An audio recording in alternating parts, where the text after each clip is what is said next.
Breaking news చూస్తున్నాం. తెలంగాణలో BRS పార్టీకి వరుసగా షాక్ మీద షాకులు తగులుతున్నాయి. ఎమ్మెల్యేలు ఒకరి తర్వాత ఒకరు కారు పార్టీకి బై చెప్పి హస్తం పార్టీలో జతకడుతున్నారు. నిన్న రాజేంద్ర నగర్ ఎమ్మెల్యే ప్రకాష్ గౌడ్ కాంగ్రెస్లో చేరిన వెంటనే మరో ఎమ్మెల్యే హస్తం గుటికి చేరేందుకు సిద్ధమయ్యారు. ఇవాళ సీఎం రేవంత్ రెడ్డి సమక్షంలో శేర్లింగంపల్లి ఎమ్మెల్యే అరికెప్పుడి గాంధీ కాంగ్రెస్లో చేరనున్నారు. ఉదయం 10 గంటలకు జూబ్లీహిల్స్లోని సీఎం నివాసంలో కాంగ్రెస్ కండువా కప్పుకోనున్నట్లు తెలుస్తుంది. అరికెప్పుడి గాంధీతో పాటు పలువురు కార్పొరేటర్లు, నేతలు హస్తం పార్టీలో చేరనున్నట్టు తాజా సమాచారం. అలాగే మరికొంతమంది ఎమ్మెల్యేలు కూడా కాంగ్రెస్లో చేరుతున్నట్లు వినికిడి.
తెలంగాణలో బీఆర్ఎస్ పార్టీకి వరుసగా షాకుల మీద షాకులు తగులుతున్నాయి.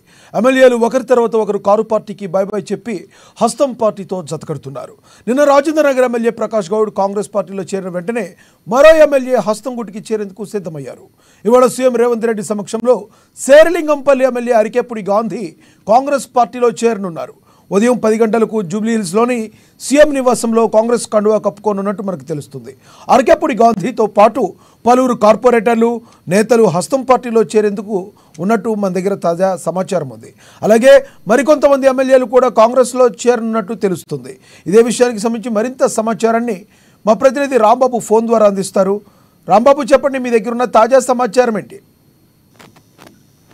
లక్ష్మణ, కాంగ్రెస్ పార్టీలోకి వరుసగా బీఆర్ఎస్ నుండి ఎమ్మెల్యేలు జాయిన్ అవుతా ఉన్నారు. ఇటు ఇప్పటికే 8 మంది కాంగ్రెస్ పార్టీలోకి బీఆర్ఎస్ నుండి ఎమ్మెల్యేలు చేరగా ఈ రోజు మరో ఎమ్మెల్యే కూడా కాంగ్రెస్ పార్టీలో చేరబోతున్నారు. ఉదయం 10 గంటలకు ఇటు రేవంత్ రెడ్డి నివాసం, జూబ్లీహిల్స్ లో ఉన్నటువంటి రేవంత్ రెడ్డి నివాసంలో సీఎం చేతుల మీదుగా పార్టీ కండువా కప్పుకోబోతున్నారు శేర్లింగంపల్లి ఎమ్మెల్యే అరికెప్పుడి గాంధీ, అతని అనుచరులు.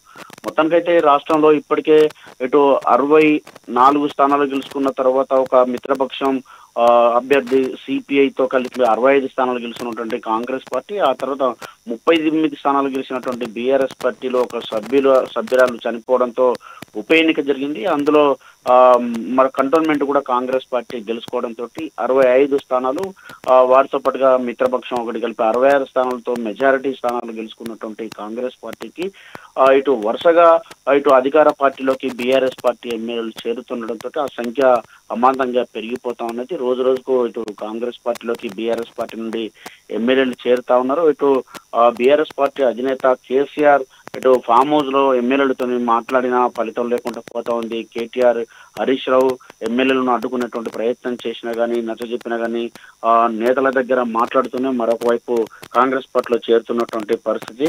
ఇటు ముఖ్యంగా ఇటు గ్రేటర్ హైదరాబాద్ కు సంబంధించినటువంటి ఉమ్మడి హైదరాబాద్, రంగారెడ్డి జిల్లాలకు సంబంధించినటువంటి బీఆర్ఎస్ పార్టీ ఎమ్మెల్యేలు ఎక్కువ స్థానాలు గెలుచుకోవడం జరిగింది. కానీ ఆ ఎమ్మెల్యేలు ఇప్పుడు కాంగ్రెస్ పార్టీలోకి చేరుతుండటంతో బీఆర్ఎస్ కూడా ఖాళీ అయ్యేటువంటి పరిస్థితి కూడా ఆగపడతా ఉంది. ఇప్పటికే కాంగ్రెస్ పార్టీకి సంబంధించినటువంటి నేతలు కూడా ఇటు శాసనసభ పక్షాన్ని, శాసన మండలి పక్షాన్ని రెండింటిని కూడా కాంగ్రెస్ పార్టీలో విలీనం కాబోతామని చెప్తా ఉన్నారు. 24వ తారీఖు నుండి అసెంబ్లీ సమావేశాలు జరగబోతున్నటువంటి నేపథ్యంలో అంతకు ముందే ఈ యొక్క శాసన బీఆర్ఎస్ ఎల్పీలను విలీనం చేసుకోవాలని చెప్పేసి ఇటు కాంగ్రెస్ పార్టీ భావిస్తున్నట్టు తెలుస్తా ఉంది. ఆ దిశగా కూడా వరుసగా స్వచ్ఛందంగానే ఇటు బీఆర్ఎస్ ఎమ్మెల్యేలు కూడా ఒకరి తర్వాత ఒకరు కాంగ్రెస్ పార్టీలో చేరుతా ఉన్నారు.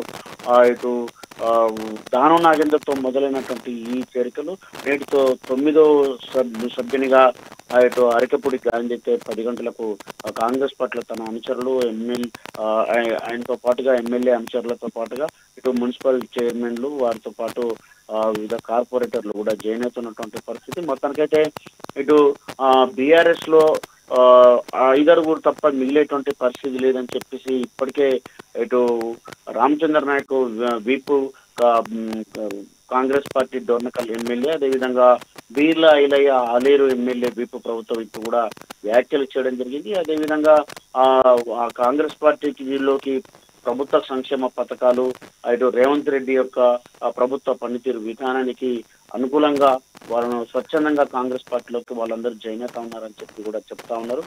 కాంగ్రెస్ పార్టీలోకి ఎమ్మెల్యేలు మరికొంతమంది కూడా చేరేటువంటి పరిస్థితి కనబడుతున్నటువంటి నేపథ్యంలో ఈ చేరికల పరంపర అయితే కొనసాగుతుంది. లక్ష్మణ్, ఇక్కడేమో ఈ పరిస్థితులు ఉంటే ఢిల్లీలో ఎటువంటి పరిస్థితులు ఎదుర్కొన్నారు? ఒక పక్కన కవితకి బెయిల్ ఇప్పించాలనే ఉద్దేశంతో ఢిల్లీలో మకాం వేసినట్టుగా కూడా మనకి వినికిడి గులాబీ అగ్రనేతలు.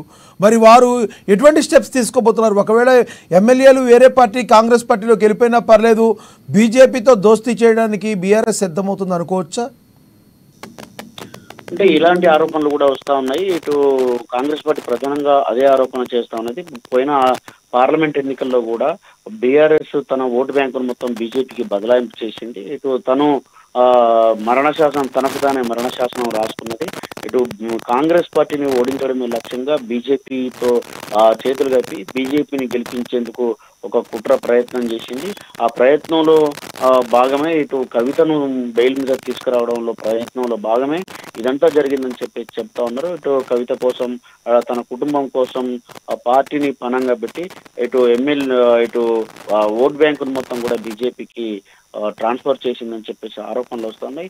ఈ నేపథ్యంలోనే ఇటీవల ఇలాంటి తరచుగా ఇటు వ్యాఖ్యలు రావడము, ఢిల్లీలోనే కేటీఆర్, హరీష్ రావులు మతం వేయడం, దీని వెనుక అసలు ఏం జరుగుతుందన్నటువంటి కోణంలో కూడా కాంగ్రెస్ పార్టీ అయితే ఆరోపణ చేస్తా ఉన్నది. ఈ కవితను బయటికి తీసుకురావడం కొరకే బీజేపీతో ఒప్పందం చేసుకుంది. అందులో భాగంగానే ఈ ఢిల్లీ పర్యటన అని చెప్పేసి ఆరోపణలు అయితే వస్తా ఉన్నాయి. Thank you Rambabu.